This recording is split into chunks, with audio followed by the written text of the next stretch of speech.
İllərlə xəyalını qurduğumuz böyük qayıdış uğurla davam edir. Bu dəfə Ağdərə rayonuna ilk qayıdış baş tutub. İlkin mərhələdə Həsənriz kəndinə 25 ailə qayıdıb. Yəni Həsənriz sakinlərinin də doğma yurd həsrəti mərhələli şəkildə bitir. Gözünüz aydın olsun.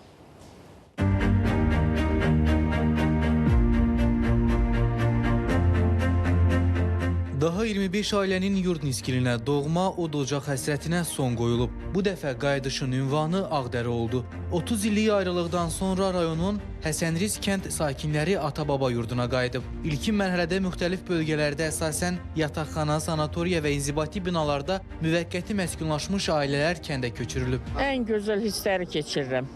Çünki doğma torpağımıza qayıdırıq. Allah ölkəmizə, millətimizə can sağlığı, prezidentimizə can sağlığı versin, şəhidlərimizə qəni-qəni rəhmət eləsin. Bugün sevincimizin həddi-hüdudu yoxdur. Bunun üçün ilk öncə Ali Baş Komandanımız Cənab İlham Əliyevə təşəkkürümü bildirirəm. Canlı bahasına, qanı bahasına torpaqlarımızı alan şəhidlərimizə Allahdan rəhmət diləyirəm. Qazilərimizə Allahdan şəfa diləyirəm. Həsənriz kəndində sakinlərin rahat yaşayışı üçün hər cür şərait yaradılıb. Kənd elektrik enerjisi, içməli su və təbii qazla təmin edilib. Çiftlər, dövlətimiz şükür sağ olsunlar. Qəşəng şəraiti var, hər bir şərait sarıflar. İndi biz də gəlmişik torpaqlarımıza. Qürur verici histir. Vallahi deməklə belə onu demək olmur. Həqiqətən şükürlər olsun ki, biz bu hissi yaşayırıq. 35 yaşım var hal-hazırda. 5 yaşımda çıxmışdıq kənd alınanda. İndi övladlarımla, 3 övladımla qayıdıram bu kəndə.